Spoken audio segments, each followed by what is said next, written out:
سڵاوتان لێبێت. دوو ڕۆژە پەیوەندیەکانی نێوان پارتیوێکێتی بەرەو ئاڵۆزی دەچنەوە. لە دوێنێ نیوەڕۆوە پەیوەندیەکانیان هەڵکشان و داکشان بەخۆیەوە دەبینێ. تەنانەت ئەمڕۆ لە پەرلەمان شەڕیان بوو، بەڵام لە ئەنجومەنی وەزیران بەبێ کێشە کۆبوونەوە.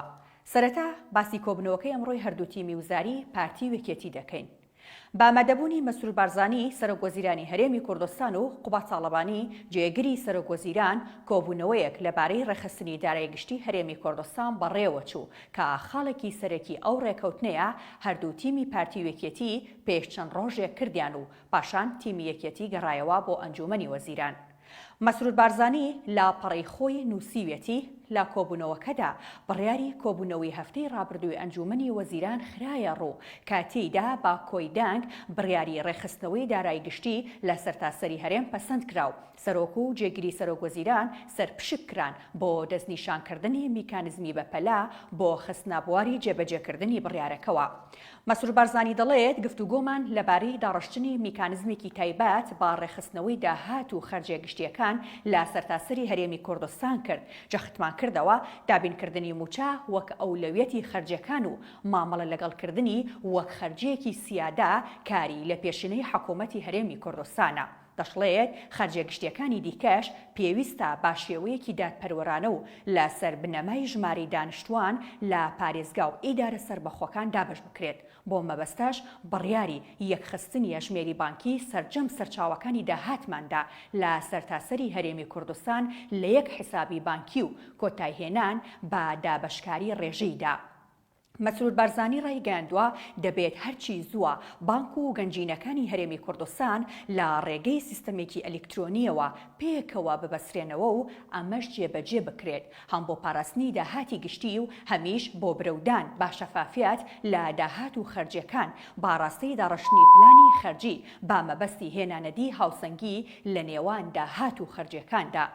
کۆبوونەوەکەی ئەمڕۆی مەسرور بارزانی و قوبات تاڵەبانی لە کاتێکدایە کە دوێنێ پارتیوێکێتی لە پیرمام کۆبوونەوە، بەڵام کۆبوونەوەیەکی بەڕێکەوتن بوو، ئەماش لەسەر فراکسیۆنی هەردوو لە ڕەنگی دایەوە. دوای کۆبوونەوەکەی پیرمان فراکسیۆنی پارتی داوای لا دەستەی سەرۆکاتی پەرلەمان کرد کۆمسیۆن کارا بکاتەوە و بڕگەکەش بخاتە بەرنامەی دانیشتنی ئەمڕۆوە. دەستەی سەرۆکاتی پەرلەمان بەبێ ئەوەی سەرۆکی پەرلەمان کە لە پشکی یەکێتی ڕازی ببێت داواکارێکی پارتی خستە بەرنامەی کارەوە. فراکسیۆنی یەکێتی هەرزوو وەڵامی ئەو هەنگاوەی دایەوە و ڕایگەیاند داواکارێکی پارتی و بڕیارەکەی دەستەی سەرۆکایەتی ناپەیڕەویە و سەرۆکی پەرلەمان ئیمزای نەکردووە. یەکێتی هۆشداری دا و ڕایگەیاند هەر شتێک ڕوو بدات لە ئەستۆی پارتیە.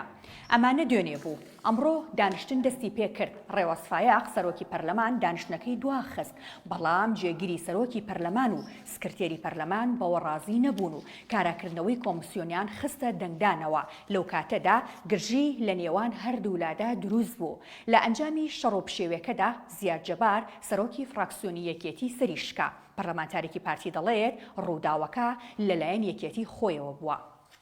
کاک حاجیڵکەوت لە دیمەنەکانە دەرەکەوێت سەرۆکی فراکسیۆنی یەکێتی بریندارە سەری شکێنراوە. قوربانگیان ئەوە ئێمە ئەتوانین دوای بڵاوی شیکەینەوە هین دایەتی دەی ئەوە تا لە لامانە شنۆ عەشقی دوای زانیایی خۆمانە کە وای کردێت بۆ ئەوەی بدانەوەی ئێمە دایەتی لەوەی ئەوان لەبەرەوە ئێمە ڕێزمانێ بۆ کار زیادیش ئێمە هیچ شتێک بەس بەرگریمان کردووە هەموو کامیرەکان دیار.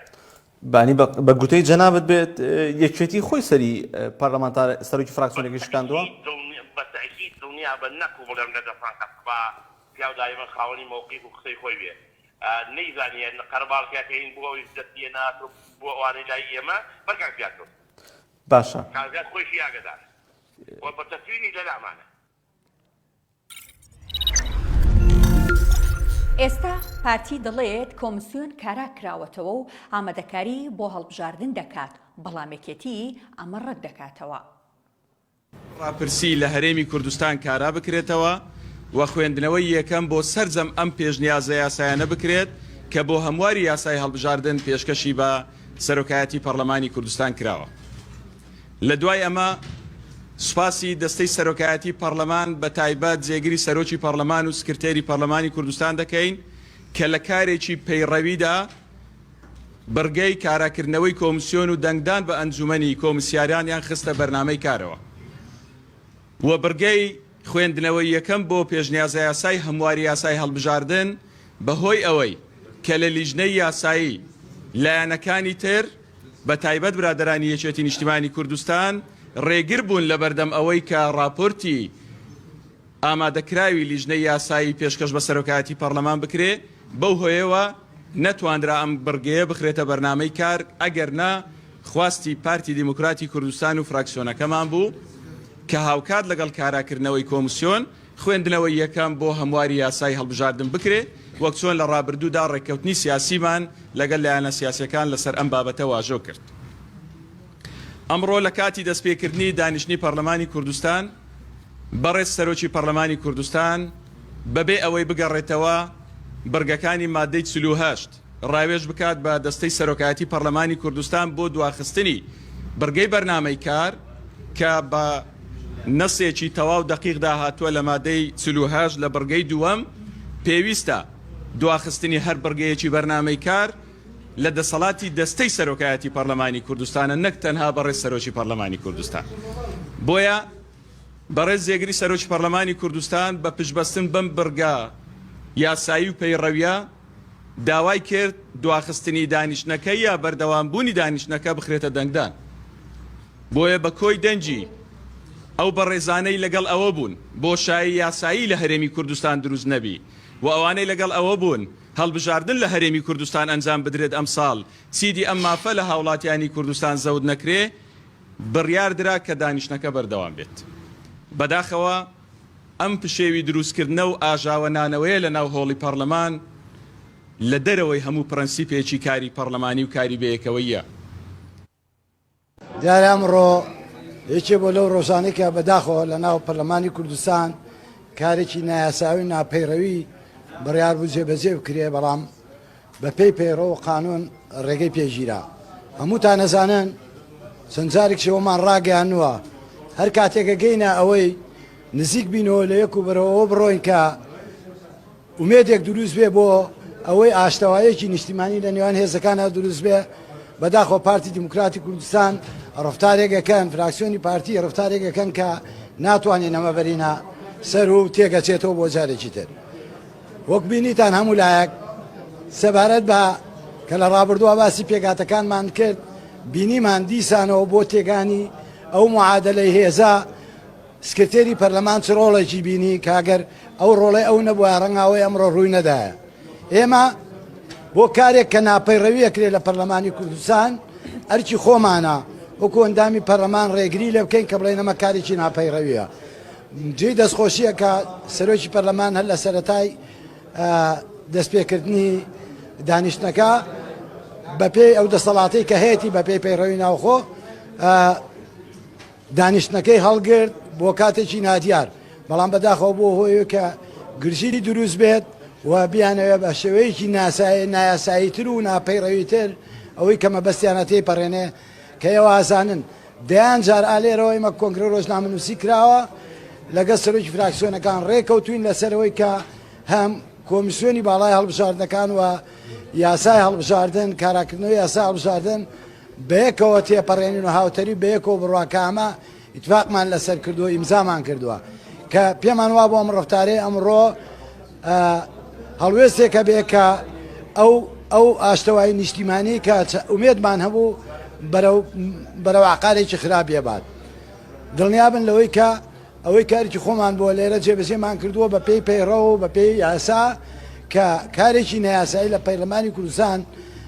کە ویسترا تێپەڕێنێت و بڕوا نەمان هێشتەوە تێپەڕێ بەداخەوە پەلاماردان و هۆسەیەک دروست بوو کە بۆ هۆیەوەی کە ئەو گرژێ لە ناو پەرلەمانی کوردستانە دروست بێت. ئێمە وەکوتم دیسان ئێمە لە دوایەوەش بەیاننامەیەک دەرەکەین کە ئەو جەلسەیە هەڵگیراوە بە پێی پەیڕە و بە پێی یاسا و جەلسەیە کۆتایی پێ هاتووە بۆ کاتێکی نادیار و هەرچەندە یەکێتی دەڵێت کۆمسیۆن کارە نەکراوەتەوە دانیشتنەکەش ناپەیڕەویە بەڵام هێمن هەورامی جێگری سەرۆکی پەرلەمانی کوردستان ڕایگەیاند با دەنگی پەرلەمانتاران کۆمسیۆن کارە کراوەتەوە و دانیشتنەکەش پەیڕەوی بووە. کۆمیسیۆن ڕێکارەکانی دەست پێ دەکات. بەڵێ وەکو ئێوە ئاگادارن هەموو شتەکان بە پێی پەیڕەوی ناوخۆی پەرلەمانی کوردستان کراوە. ئەم دانیشتەی ئەمڕۆی پەرلەمانی کوردستان پێشتر لایەن بەڕێی سەرۆکی پەرلەمانی کوردستان و بانگهێشتی بۆ کرابوو و بەرنامەی کاریش دانرابوو.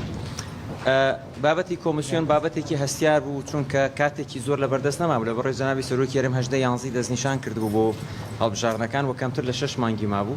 و لە دانیشتە سیاسیەکانی چەند ڕۆژی ڕابردووە هەموو داواکاریە کرا کە بابەتی هەڵبژاردن کۆمیسیۆنی هەڵبژاردن کاراکردنەوەی بخرێتە بەرنامەی کار و خوێندنەوەی یەکەمیش بۆ هەمواری یاساکان بکرێ. ئەوە بوو ئێمە دوێنێ زۆر هەوڵمانە لەگەڵ بەڕێز خوشکی بەڕێزم جەنابی سەرۆکی پەرلەمانی کوردستان کە ئەویش لەگەڵمان بێ بوو ئەوەی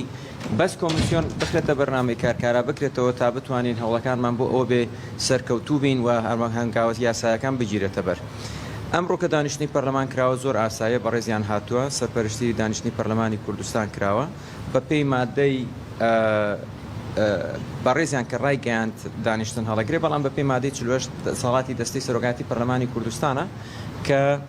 دەنگدانی ناو پەرلەمانی کوردستان ئایا لە دانیشتەکان بەردەوام بێ ناچکە هیچ مبەڕێرێک نەبوو هێشتا جەلسەی افتتاح نەکراوە بەڕێی سەرۆکی سکرتێری پەرلەمان ینی غیاباتی نەخوێندبوو بەرنامەکاری نەخوێندو هیچ شتێک مبەڕێرێک نەبوو تۆ ئەم جەلسەیە هەڵبگری بۆیە دەنگدانی ئەندامانی بەڕێزی پەرلەمان لەسەر بەردەوامێتی جەلسەکە لەسەر و دەسەڵاتی دەستەی سەرۆکاتی پەرلەمانی کوردستان چکە دوجار ئەندامانی بەڕێزی پەرلەمان بڕیارێن کە بەڕێزیان هۆڵەکەی بەجێهێشت باپی مادەی 19 لە پەیڕەوی ناوخۆی پەرلەمانی کوردستان دەسەڵاتی جێگری سەرۆکی پەرلەمانە کە هەموو دەسەڵاتەکانی سەرۆکی پەرلەمانی بۆ چێتوان پێڕەوەکەش بخوێنەوە. ئێمەش کە دەستمان پێ کرد داوامان کرد بە پێی پەیڕەوی ناوخۆی پەرلەمانی کوردستان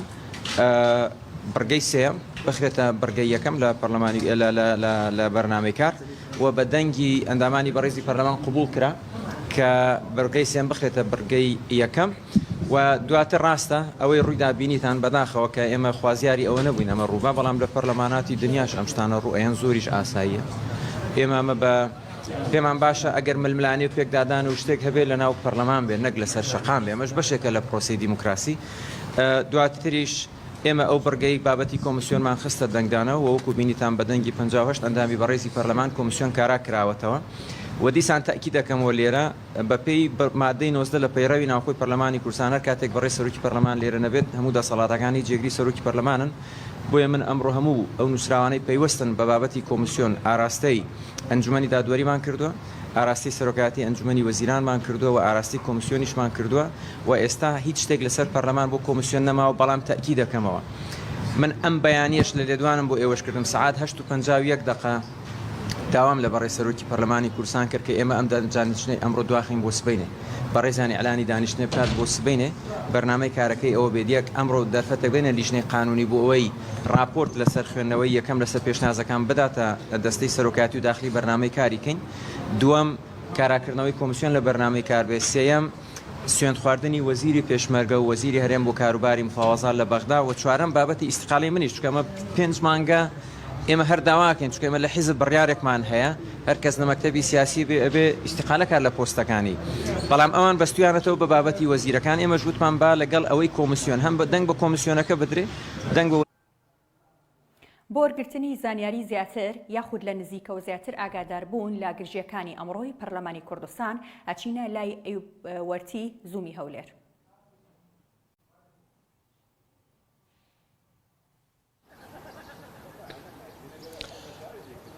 میهرەبان کۆبوونەوەی ئەمڕۆی پەرلەمانی کوردستان کۆبوونەوەیەکی جیاواز بوو لە سێدایشتنەکەی دیکەی ئەم وەرزە بەو پێیکە ئەمڕۆ فراکسیۆن یەکێتی و پارتی تووشی گرژی بوون لە ناو پەرلەمانی کوردستان ئەو کات زووم سات بە ساتی ڕۆماڵەکەی کرد بۆ ماوەی 2 کاتژمێر من ئێستا ئەمەوێت لە دوای کۆتای هاتن و کۆتایی پێنانی دانیشتنی ئەمڕۆی پەرلەمانی کوردستان زانیاری زیاتر وەربگرم هاتوومەتە لای بەڕێز شنۆ شەید عەشقی ئەندامی پەرلەمانی کوردستان لە فراکسیۆنی یەکێتی نیشتیمانی کوردستان کە ڕاستەوخۆ میوانی زوومە گفتوگۆی لەگەڵەکەم لەسەر کۆبوونەوەی ئەمڕۆی پەرلەمانی کوردستان شنۆ خان سڵاو لێبێت سوپاس بۆم دەرفەتە پێم خۆشە پێم بڵێ بۆچی ئەمڕۆ ئەم دۆخە لە پەرلەمانی کوردستان دروست بوو؟ سەرەتا بەخێر بێن دانیشتنی ئەمڕۆی پەرلەمانی کوردستان کە پێشتر لەلایەن سەرۆکی پەرلەمانەوە ڕاگەیەنرابوو دواتر بە شێوەیەکی نایاسایی و ناپەیڕەوی بڕگەیەکی بۆ زیادکرا کە تەواو پرسێکی نیشتیمانیە کە دەڵێم ناپەیڕەویە لەبەرەوەی پێویستە هەر بڕگەیە کە ئیزافە ئەکرێ بۆ بەرنامەکاری پەرلەمان پێویستە 24 کاتژمێر پێش دانیشتنەکە ئیزافە بکرێ بەڵام ئەمە کەمتر بوو زۆر کەمتر بوو نەگەشت بووە 24 کات نەگەشتە 20 کاتژمێریش دانرابوو. لەگەڵەوەشا کە ئەمە بە شێوەیەکی ناپەیڕەوی دانرا ئەمە پرسێکی نیشتیمانیە بە بڕوای سیاسەتی یەکێتی نیشتیمانی کوردستان پێویستە سازان و ئیتفاقی لەسەر بکرێت لە کۆی هەموو ئەو کۆبوونەوانی کە پێشتر لە نێوان مەکتەبی سیاسی یەکێتی و پارتی کراوە لە نێوان هەردوو مەکتەبی هەڵبژاردن و دەستگای هەڵبژاردنیەکی یەکێتی و پارتی کراوە تێگەیشتنی ئەرێنی هەبووە کە ئەم پرسی هەڵبژاردن وە کۆمسیۆن کاراکردنەوەی کۆمسیۆن پێویستە سازانی لەسەر بکرێت لە نێوان هێز و لایەنە سیاسیەکان بەگشتی نەک بەتەنە هەر یەکێتی و پارتیش بەڵام لە کاتێکا کە ڕاگەیەنراو هەبوو و خەڵکی هەرێمی کوردستان ئومێدیان لەسەر دەرئەنجامی کۆبوونەوەکان یەکێتی نیشتیمانی کوردستان و پارتی دیموکراتی کوردستان هەڵچنی بوو کە بکەونە ڕێکەوتنێکی باش و هەڵبژاردنێکی پاک بەڕێوە بچێت لە هەرێمی کوردستانە زەمینە سازی بکرێت ئامادەسازی بکرێت لە پەرلەمان بە یەکدەنگی پێکەوە سەرجەمە هۆی لایەنە سیاسیانەی کە لە پەرلەمان ماوە بەڵام بەداخەوە پارتی هەوڵیدا ئەمڕۆ بە بڕیارێکی تاکڕەوانە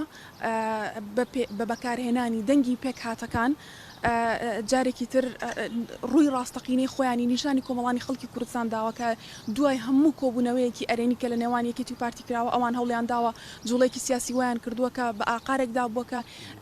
سازانی نیشتیمانی و تێک بچێت بە تایبەتی لە نێوان یەکێتی و پارتیدا و ئەمڕۆ ئێمە هەموو هەوڵێکی خۆماندا بۆی ڕێگیری بکەین لەوەی ئەم دانیشتە نەکرێ و نەشکرا هیچ دانیشتێک ئەمڕۆ نەکرا سەرۆکی پەرلەمانی کوردستان دەسەڵاتی کولی خۆی بەکارێناوە و تەنها لە دەسەڵاتی سەرۆکی پەرلەمانی کوردستانە کە جەلسە هەڵبگرێ و جەلسەمان هەڵگرت و ڕێگەمان نەدات بەردەوام پێ بدرێت. فراکسیۆنی پارتی و پێکهاتەکان ئەڵێن بە کۆی 58 دەنگی پەرلەمانتان دانیشتنەکە ڕۆبەڕێوە چوو و کۆمیسیۆن کاراکرێەوە ئێمە چی بوو؟ بە هیچ جۆرێک شتیوان نەکراوە ئێوە خۆتان پێشتر ئاماژت پێدا کە بۆ مای دوو کاتژمێر ڕووماڵت کردووە تۆ گوێت لێبوو کەس بڵێت ئەمە بخرێتە دەنگدانەوە ئەم بڕگەیە ڕێگەمان داوە دەنگدان بکرێنە ڕێگەمان داوە دانیشتن ئەسڵەن بەڕێوە بچێ تەواوی ئەندامانی فراکسیۆنی سەوز لەسەر مەنەسە بوون لەسەر کورسی جەنابی سەرۆکی پەرلەمان بوون نا بەرنامەیەکاریان لەبەردەست بووە نە چەکوشیان بەدەستەوە بووە نا مایکیشیان بەدەستەوە بووە لەبەرەوەی ئەوەی ئەوان هەر لای ئێوەیە هەر لای خۆمانە بەتەماین بیبین بۆ مۆزەخانەیەک دەیبنێن بۆ مێژوو بمێنێتەوە بەڵام لام سەیرە ئەم جۆرە لە سیناریۆیە ئەم جۆرە لە چاواشەکردنی خەڵکی هەرێمی کوردستان ئەوان پێشتر هاتوون دەنگێکی ڕیکۆردکراوی ئامادەکراویان بەر لە جەلسەکە هێناوە عرضیان کردو کە ئەمە عیبێ بۆ فراکسیۆنی پارتی دیموکراتی کوردستان خۆی ئەوەنە لاوازکات درۆیەکی هەندە گەورە بکات لە کاتێکا لە ناو پەرلەمانە هەر لە دەستپێکە بەڕێ سەرۆکی پەرلەمان جەلسەکەی هەڵگرت گرژی و ئاڵۆزی دروست بوو بە هیچ جۆرێک ڕێگەمان نەداوە دانیشتن ئەنجام بدرێ و دەنگدان ئەنجام بدرێ و فراکسیۆنی پارتی تەسویر هەیە فراکسیۆنی پارتی بەشێکی زۆر لە ئەندامانی خۆشیانیان لەگەڵدا نەبوون و بەشێکی زۆر لە ئەندامەکانیشیان لە ناو قاعی پەرلەمانە نەبوون بە هیچ جۆرێن نسابیش تەواو نەبوو بۆ دەنگدان باشە کێشی ئێوە لەگەڵ چی کۆمیسیۆنەکە ناتانە کارا بکرێتەوە؟ طبعا ئەمە سیاسەتی پەیوەندی بە سیاسەتی حزب هەیە پەیوەندی بە ڕوئیای مەکتەبی سیاسی حزبەکانەوە هەیە ئەوان لەسەر ئەم پرسە ڕێکەوتون